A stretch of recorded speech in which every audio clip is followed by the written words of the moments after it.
নমস্কার।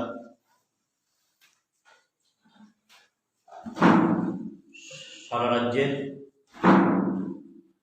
পৌরসভা, নগর পঞ্চায়েত, আগরতলা পৌর নিগমের সঙ্গে আমাদের খোয়াই পৌর পরিষদেও নির্বাচনের জন্য প্রক্রিয়া শুরু হয়েছে। গত 27শে অক্টোবর থেকে 3রা নভেম্বর পর্যন্ত নির্ধারিত ছিল মনোনয়নপত্র দাখিলের সময়। আমরা সিপিআইএম 30শে অক্টোবর আমরা খোয়াই পৌর পরিষদের 9টি ওয়ার্ডে আমরা মনোনয়নপত্র আমাদের প্রার্থীদেরকে নিয়ে সেখানে দাখিল করি। পরবর্তী সময় 2রা নভেম্বর আমরা আরও 3টি আসনে আমাদের প্রার্থীদের মনোনয়নপত্র দাখিল করি এবং ইতিমধ্যে আপনারা শুনেছেন, আমাদের সম্পাদক বলেছেন, আমাদের শেষ দিনে অর্থাৎ 3রা নভেম্বর প্রস্তুতি ছিল বাকি আরও 3টি আসনে মনোনয়নপত্র দাখিল করবার। কিন্তু সেই দিন খোয়াই এক নজিরবিহীন ঘটনার সাক্ষী হল। খোয়াইয়ের ইতিহাসে আমরা কখনো এই ধরনের ঘটনা দেখিনি যে মনোনয়নপত্র যেন কোনো দল দাখিল করতে না পারে, তার জন্য শেষ দিন গোটা খোয়াই শহরটাকেই বলা চলে প্রায় অবরুদ্ধ করে রাখা।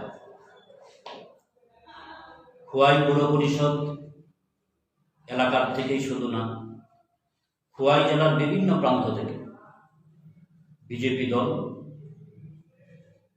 তার দুর্বৃত্ত বাহিনীকে এনে জড়ো করে এবং অফিসটিলা এলাকায় যেন কোনো দল সেখানে না যেতে পারে মনোনয়নপত্র দাখিলের জন্য, তার জন্য বিভিন্নভাবে সেখানে তারা একটা উত্তেজনাকর পরিবেশ তৈরি করে।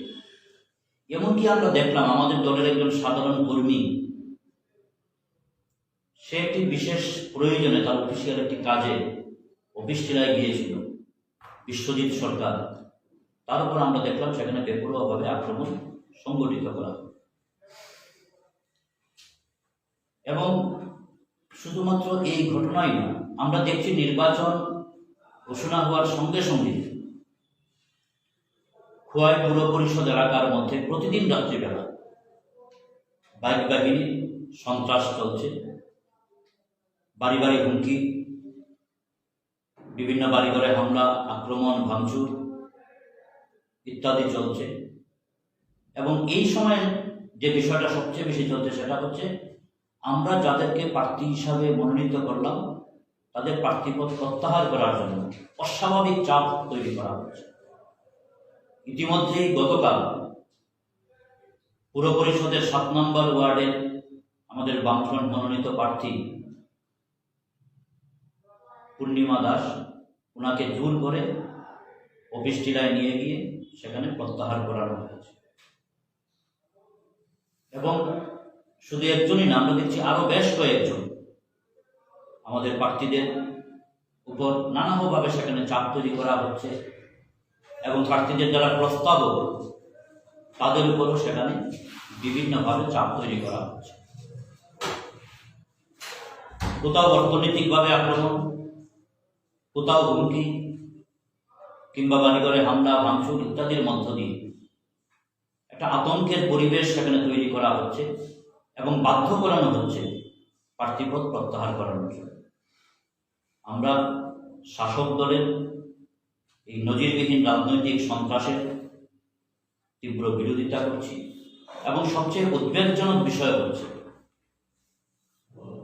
শাসক দলের যারা শীর্ষস্তরের নেতৃত্ব, আমরা দেখছি তারাই এই সমস্ত ঘটনাগুলির সঙ্গে জড়িয়ে রয়েছে। বিষয়টা এমন না যে 1-2টা ওয়ার্ডের মধ্যে কিছু অতি উৎসাহী কর্মীরা বিক্ষিপ্তভাবে 2-1টি ঘটনা সংঘটিত করছে। একেবারে পরিকল্পনা মাফিক এটা আমরা দাবি করে বলতে পারি শাসক দলের শীর্ষস্তরের নেতারা উপস্থিত থেকে নিজেরা এই ধরনের ঘটনাগুলি সংঘটিত করছে। গণতন্ত্রের পক্ষে শুভ নিয়ম। আমরা এই ধরনের কার্যকলাপের তীব্র প্রতিবাদ জানাচ্ছি, নিন্দা জানাচ্ছি। খোয়াই সহ রাজ্যের শুভবুদ্ধি সম্পন্ন মানুষ, গণতান্ত্রিক অংশের মানুষের কাছে আহ্বান রাখছি এই ধরনের ঘটনাগুলির বিরুদ্ধে প্রতিবাদে সোচ্চার হওয়ার জন্য। আমরা দেখলাম গতকাল ছিল স্ক্রুটিনি, সেখানে নির্বাচন দপ্তর থেকে আমাদেরকে জানানো হলো যে যারা প্রার্থী এবং যারা প্রস্তাবক, হয় প্রার্থী যাবেন না প্রস্তাবক যাবেন, যে কোনো একজন, সেইভাবে তারা উপস্থিত থাকতে পারবেন, অন্য কেউ থাকতে পারবেন না। সেই অনুযায়ী আমাদের যে 12টি ওয়ার্ডে আমরা প্রতিদ্বন্দ্বিতা করছি, কোন ওয়ার্ডের প্রার্থী নিজে অথবা ওনার প্রস্তাবক ওনার পক্ষে সেখানে উপস্থিত হন। কিন্তু আমরা দেখলাম খোদ রিটার্নিং অফিসারের দপ্তরের মধ্যে শাসক দল, সেখানে শাসক দলের বহিরাগতরা সেখানে সমবেত হলেন। শুধু তাদের প্রার্থী বা প্রস্তাবক না, তাদের অন্যান্য নেতৃত্বরা গিয়ে সেখানে উপস্থিত হলেন।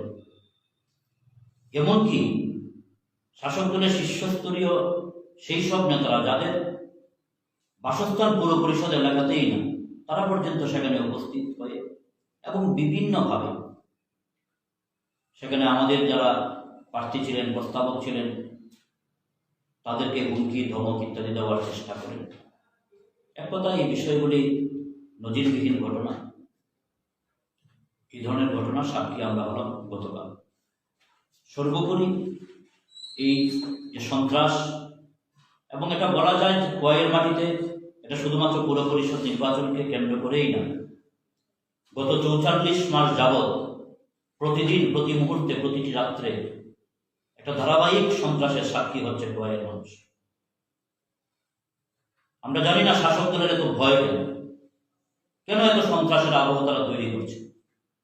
যারা ভাবছেন এই সন্ত্রাসের পরিবেশ তৈরি করার মধ্য দিয়ে ক্ষমতায় টিকে থাকবেন, তারা মূর্খের স্বর্গে বাস করছে।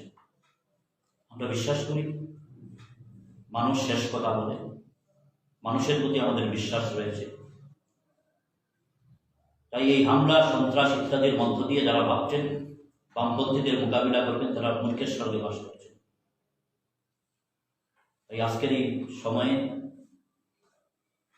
পুর পরিষদ নির্বাচনকে কেন্দ্র করে যে অরাজক একটা পরিস্থিতি খোয়াইয়ের মাটিতে তৈরি করবার চেষ্টা করা হচ্ছে, আমরা তার তীব্র প্রতিবাদ জানাচ্ছি, প্রশাসনের দৃষ্টি আকর্ষণ করছি, প্রয়োজনীয় পদক্ষেপ গ্রহণ করার জন্য নির্বাচন দপ্তরের কাছে আহ্বান জানাচ্ছি।